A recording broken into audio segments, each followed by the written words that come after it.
God. Did you have a rough weekend? Well, I also had a session. I had a session, so I'm like, I think that's probably part of it. I'm like, and I had sessions, and then I'm trying to figure this out, and then I have a lot more sessions. Oh. So my brain is like, I don't even know where it is. All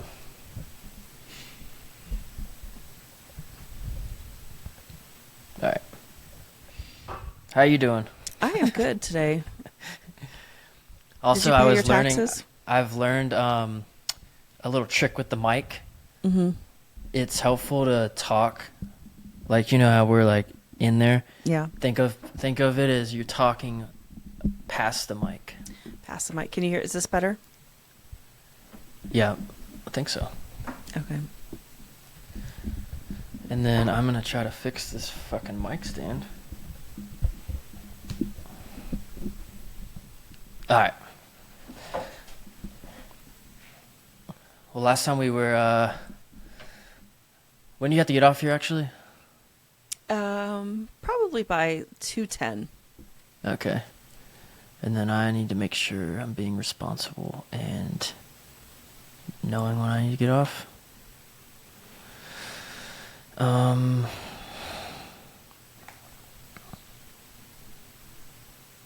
Okay, yeah. So it's you. I have a session at 3. Yeah. I was let me pull that up actually. I want to ask you about this real quick, and we can maybe even use that as something to talk about. I was looking into this training, but I don't know if it's like legit or not.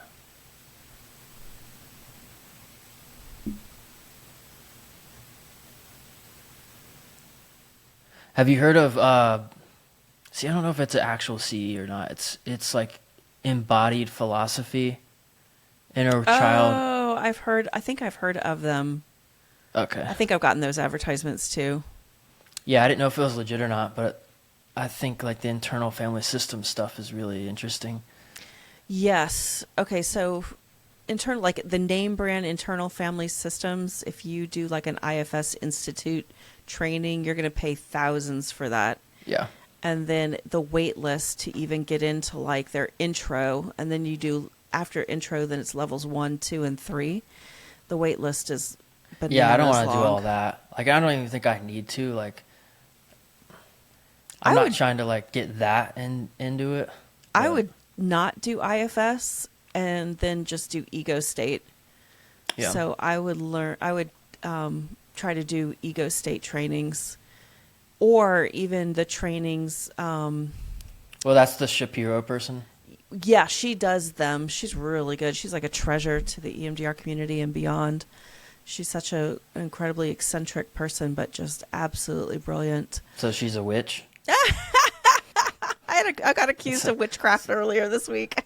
Yeah, I accuse you of witchcraft like probably bi-monthly. Wait, who accused you of witchcraft? A client? Two clients. There might be something here. If you get the same feedback from multiple people, you need to take a look at it. Yeah, I was doing EMD with one client on just, somatic symptoms related to a troubling event. And the symptoms just in the session just completely dissipated. And he stops and he looks at me and he goes, "What witchcraft is this?" Yeah. And I was like, "It's not me, it's you." And he's like, "Oh my God, this is weird." And then the second person stopped at the end of the session. She says, "How are you?" She says, like, are you a medium? Do you have any like mediumship abilities? And it was so funny. She asked me that. I was like, not really. And then she goes, well, because you can just envision everything I'm saying as though you're seeing it happen to me. And I was like, yeah, that's what I'm doing. I'm in tune with you. Yeah. It's very funny. Yeah, it's like the therapist's mind eye. Yes. Yeah. And plus, I mean, by the time you hear like 10 years in or even 15 years into your career, it's not, it's like everybody's story is unique, but there are universal themes. Oh, yeah. And then that's kind of what I see playing out in my mind's eye is just the thematic aspects. Well, it's interesting because like we as humans want to want to value ourselves as an individual, and like we have a lot of different contextual experience, but in the grand scheme, like if you know, if like some extraterrestrial being observed a human experience, it's quite similar. Yes. Like we have different Yeah. names of people or you know, stuff like that, but like everyone feels happy, everyone feels loss, everyone feels anger. Like these feelings are universal, and our ways that we tie them to like narrative themes are similar as well. Yeah. I think that said, I mean, I think these clients end up feeling heard and understood when we can like lean in and recognize these themes. Yeah. So that was a funny conversation with my clients. Yeah. So you lied to them and told them you're not a witch? Is what I'm hearing. Well, I told the one of them, not the one with the somatic complaints, but the other one, I said, if I told you every single like experience I've had with the ether or predicting things, you would like call a psychiatrist and have Yeah, me put like- on Haldol. Like, we need to commit you, Melissa. This isn't... Exactly. You're unsafe. You're showing us psychotic features. And then it'd be like, okay, and I think my therapist is crazier than I had expected. Yeah, so like I have to keep all that on the DL because it's just it's even wacky for me to describe what I've experienced, like because you just end up sounding so psychotic, or I end up sounding very psychotic. It's like the that healer we hired for a day and a half. Yeah, was she there for like 3 hours, 4 hours? God, that was so bizarre. Yeah, you were totally tuned into her energy. But that's Yeah, I was like, because I picked up on her capacity to heal, but I think she probably is like so in tune with others, she lost herself or something, like, or that hyper acuity to sensory, it just like imploded on her. Yes, yeah, and then I think it because Became like a but she wasn't neurotic wrong though. The anxiety. building did smell. I've Yeah. noticed that since I don't work there anymore, I need Claritin a lot less. The place was gross. I got fucking like mold and like I'm renting right now because the housing shit is just crazy. But yeah, I'm like it's like musty, and I'm looking around and I go outside and I realize there's a hole in my house, like it's like 5 feet. Oh God! And the floorboards? Like on the side of the house, it's like termite damage. Like I could put my hand in and Oh like my touch God. my, you know, my sink valve. Oh my God! What did the owners say? Are they going to fix Well, that? or- they're ridiculous because I like, it's not the owner, it's the property management company I usually go through, even though my dad Oh. knows the owner, and they just have this attitude of like deflection or hesitancy to believe someone who rents for them, I guess. Because I'll be like, hey, you know, there's like holes in the carpet, and they're like, no, we've looked at that, they're not holes. And then I just like look down as I've sent the message. I'm like, that's a hole. That's a big It's hole. like gaslighting. Yeah. No, Or- it's not that Or bad. on like the refrigerator or the garbage disposal, and I sent the stuff. I'm like, yeah, there's like a mildew smell in here. Like, oh, it's an old house. And then I sent them an email attachment of the photo of like the 5-foot-long hole in the house. And I'm like, I think this might be a contributing factor. I mean, but they have a responsibility to the homeowner to be relaying this You would information. think. I mean, the house is still an investment. Yeah, That's it's just horrible. like, I don't know. It's unfortunate. I can't imagine owning a space and renting it out and knowing that there are those kind of problems and like Mhm. feeling good about that. It's just like kind of No. gross. No, I could never be a slumlord. Like I get if like everything isn't perfect, like, but it's a huge hole in the house. I think that's pretty reasonable to like send a photo of and be like, hey, there's mildew and mold in here. Would it be worth buying the house you're renting and fixing it up yourself, or no? Well, I ventured that, but she was like, I'm not selling it. She's psychotic. But Oh. at this point, I'm glad I haven't, because I've just noticed there's termite damage throughout the entire like foundation, probably. Because So you're they on would a have to crawl space, renovate. if I remember. I remember being at your house once. You're at a crawl space, on a Yeah. crawl space? Yeah, so I bet all that subflooring is completely eaten up. And there's They no would have. evidence that they even treat the termites? Like, you don't see Oh those, like, God. green discs? Well, no, or... like I knew there were like, and I wasn't buying the place, so I wasn't like hyper inspecting it, and I knew it's pretty cheap, so I didn't have a high expectation, and it's an older place, like whatever, it's got some character, but so I had seen some of the board on the side that was kind of frayed, but then like I didn't really look at it because I don't really care. But then once I noticed the mildew, I expected further and realized that like there's like a 4-foot long, or 4 foot wide, like 5 foot tall, like kind of sheet metal painted the same color as the house, and it's basically just like a patch to the other hole. Like I don't even know that hole. Like I can only see, the 3 foot by 2 foot hole where you can just like you can just break the wood like this. Like, So you don't it's even have to, all like, rip it completely, off. what's that word, like rigid? The wood is like the cellulose is all dried out and Yeah, it's like dry rot. Yeah, it's like dry rotted cardboard or something. It Yeah. doesn't even feel like wood. So, but I pay $1,000 a month for a 2-by-1 bath in Mooresville. I mean, it's like I paid more than double. Maybe they'll keep lowering the rent every time you complain about some problem instead of Dude, fixing they should it. pay me because when I came here, the previous tenant just let her dogs piss in the house.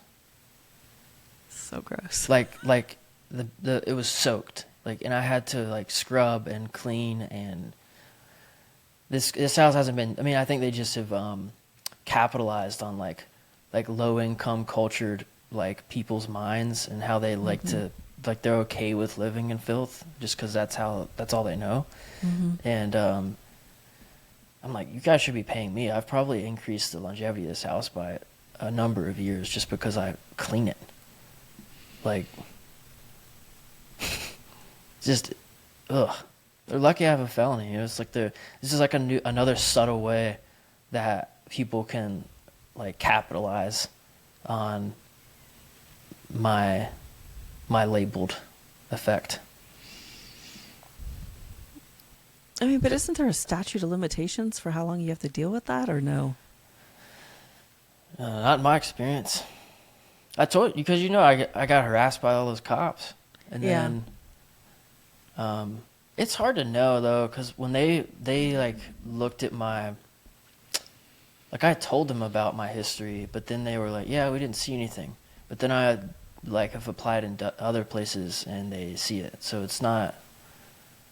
I think it depends on how much the company pays, like what package they pay for their like Over how background check. deep of a dive of the back. Yeah. Is there a way to get your record expunged, like after 15 years? No. Because they grade felonies in their classes, and the only felonies that you can get expunged they're very minimal. It would be like stealing a stop sign or something. Like they categorize felonies in such a way. Like one of the statutes or whatever it would be called is like you can't get a felony expunged if you have a misdemeanor conviction. Okay.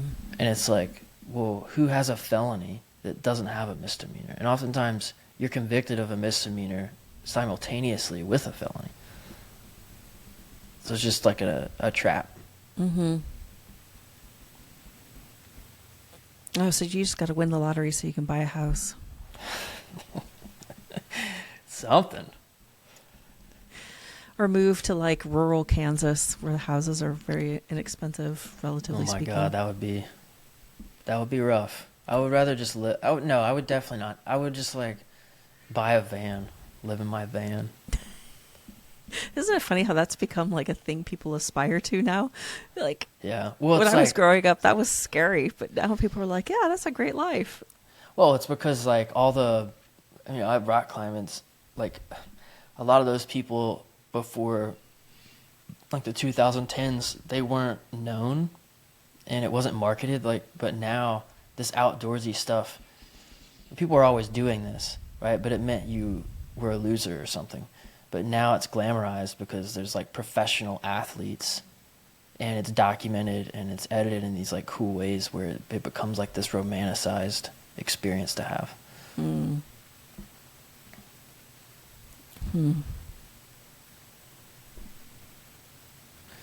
But So now you have to save up for a camper van.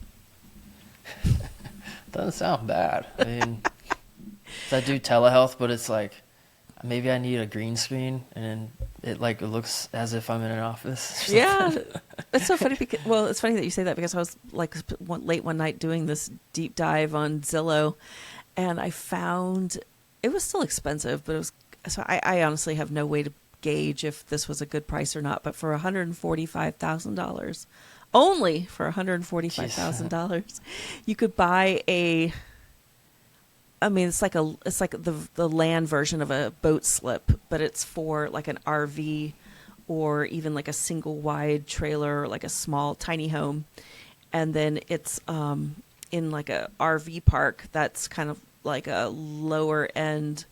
I mean, it still looked like fun, but it was kind of like, it's not the Ritz-Carlton, but you know, they have like swimming pools and, you know, like a little putting green and things like that for the kids. And I thought, well, that would be kind of fun to own. And then like you have like a built-in place to go on vacation, but you actually own it. It's not like a timeshare. Yeah. But 145 grand still seemed like a lot for an RV slip or an RV space. Oh yeah, and RVs are. And I don't even own an RV, so like it was kind of like, what And am then I at that thinking point, here? you're like, wait, why wouldn't I just buy a house? We're at about 500 grand now. I was thinking, oh, we could get a condo like near some fun place. But then it's like, okay, then we go there for a couple years, and like, oh, now are we bored or? Just get an RV and stay in Walmart parking lots around the country. Yeah, I see that all the time. Like the Walmart near my house, people like Yeah. in the living there. I guess because it's free. Yeah, it's free, and it's not. I think they're fine with it. I mean, I'm sure they get a lot of business from that. I bet they get a ton of business. Like you have to go in late night and buy something that you need, like, you know, spices or toilet paper or whatever. And then, Yeah. yeah, that's funny. We should just make this like the most random podcast. We're not talking about therapy at all today, folks. We are. Well, speaking of not talking about therapy, okay, so I am reading this book called Emotional Labor. Sounds Have you like heard of this therapy. Is that your stretch away from psychotherapy books? It's pop psychology. Emotional labor. That sounds Emotional kind labor. of therapeutic. Okay, but I'm like 3 chapters in, and this woman, the author is describing enmeshment. That is, but she never uses the word enmeshment, and she never uses the word codependency, which is the pop psychology version of the word enmeshment. But it's all about, but she does research. So it's both anecdotal research as well as statistical research on the gender differences between the like emotional labor that a woman does versus a man. So it's interesting. It's an interesting read.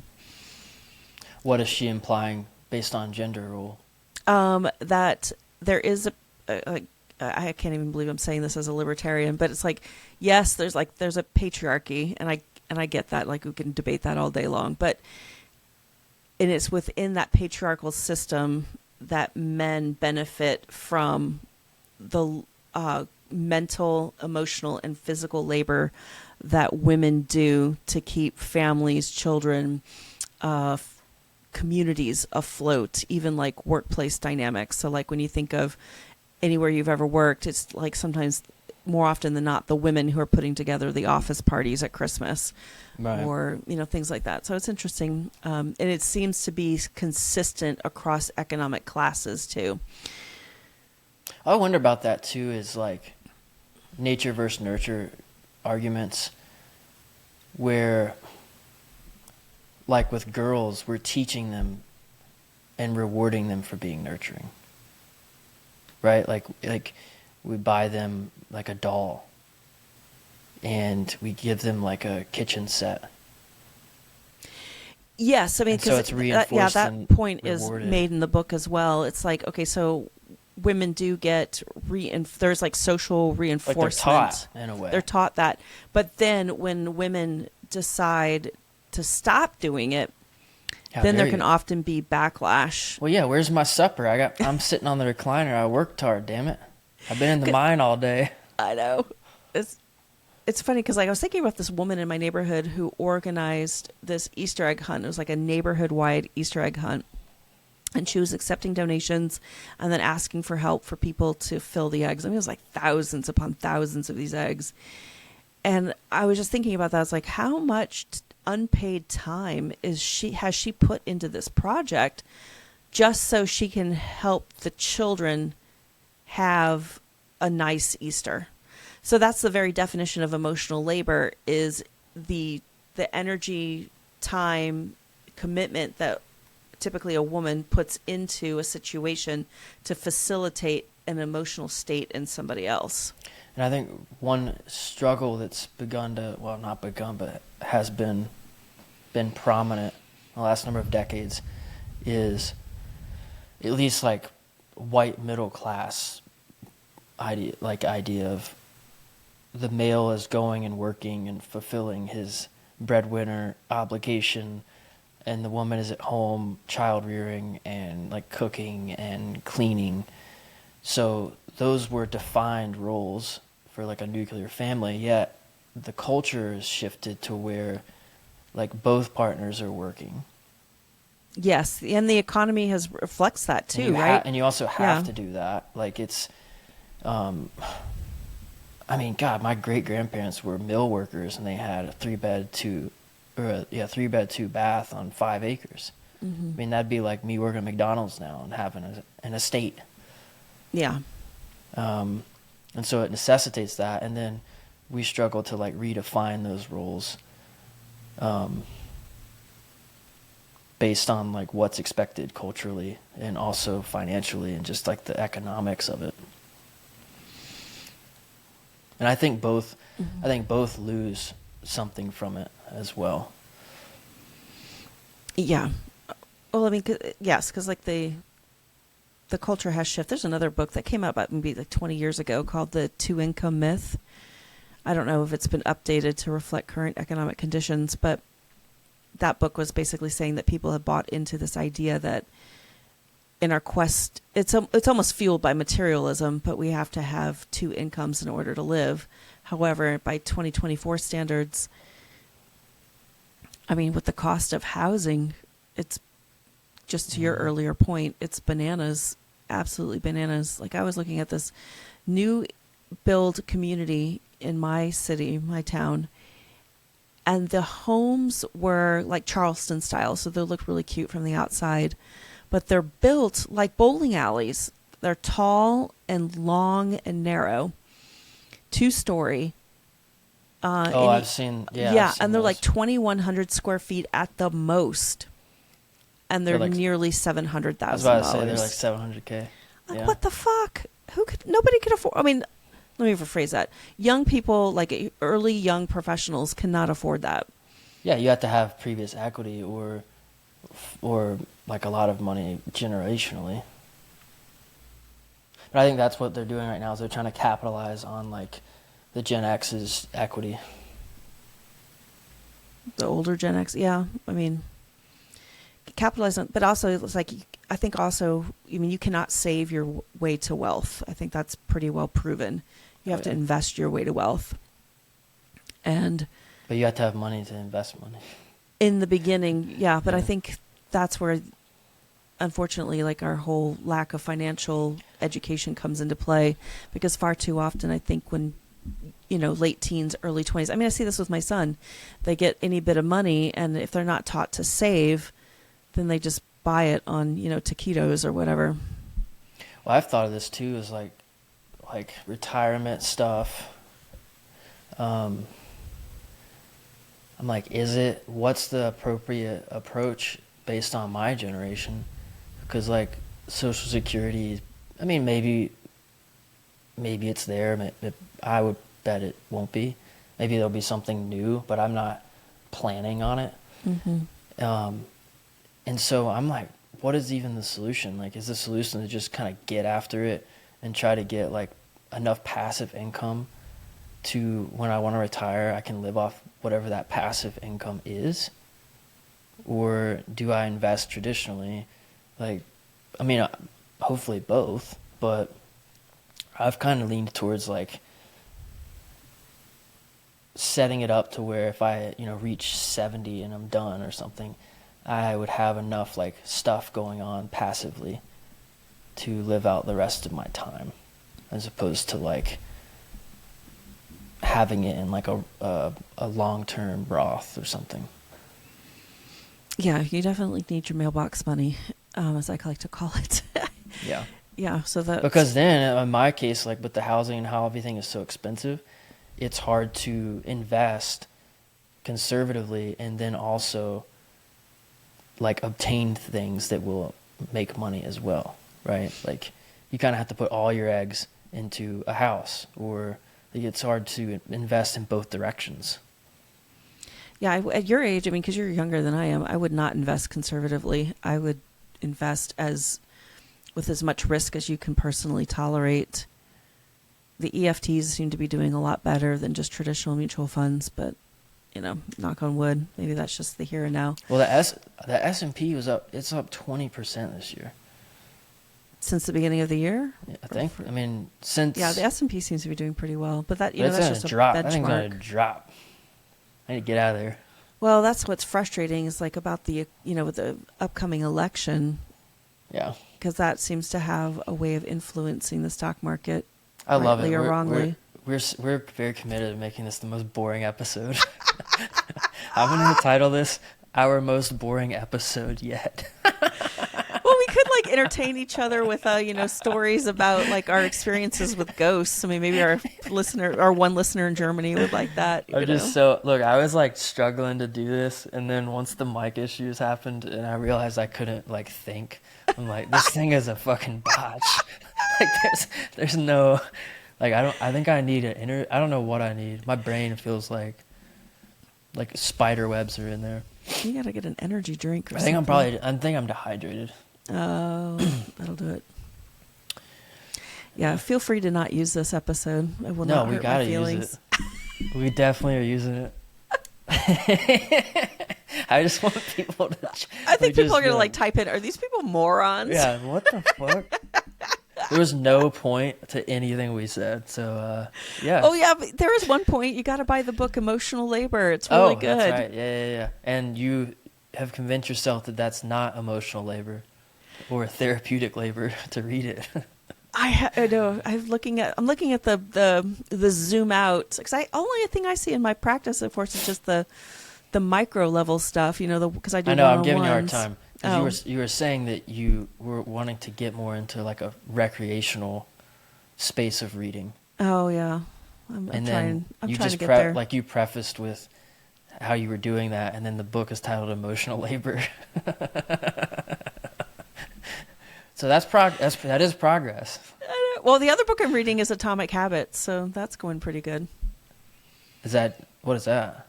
It's all about. I mean, the basic premise is that you can change your habits in 1% gains, 1% increments. And then the chapter I'm on right now is about the 3 levels of change, how like the broadest concept of change is goal-oriented change. Then the next one is like systems change, like changing how you do something to achieve a goal. And then the most fundamental level of change is changing your identity. So like instead of saying, I no longer smoke, if you were to walk around and say, I am not a smoker, then there's an idea that it shifts your behavior. So like the systems change, that could even be looked at in terms of what we were talking about earlier, like the internal family systems. So it's like, it's kind of hard to change our core identity if we're still participating in those defined family roles. Yes, exactly. Like we kind of have to say, hey, I'm going to course correct here. I don't want to participate in this way anymore.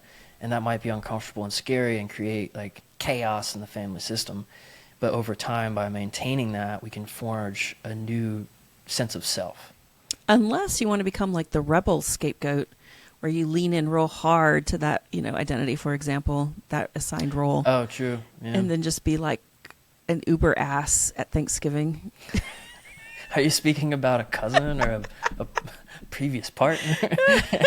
Yourself? No, I saw this video. Of course, it's something I saw a video. Like someone just gave a script on how you can be like the scapegoat to the 10th power, like just bringing up the family secrets that nobody wants to know or talk about. People squirm. Yeah. That sounds kind of fun. Too bad my family is like overly open about secrets that I wish I didn't know. Oh. I can't use that one. Well, I got to go skedaddle off to my next client. Yeah, hopefully this was just really rejuvenating for you, and you're now firing on all 4 cylinders with your therapeutic conceptualization. Oh my gosh. Okay, well, I look forward to seeing you next time. All right, bye. Okay, thanks. Bye-bye.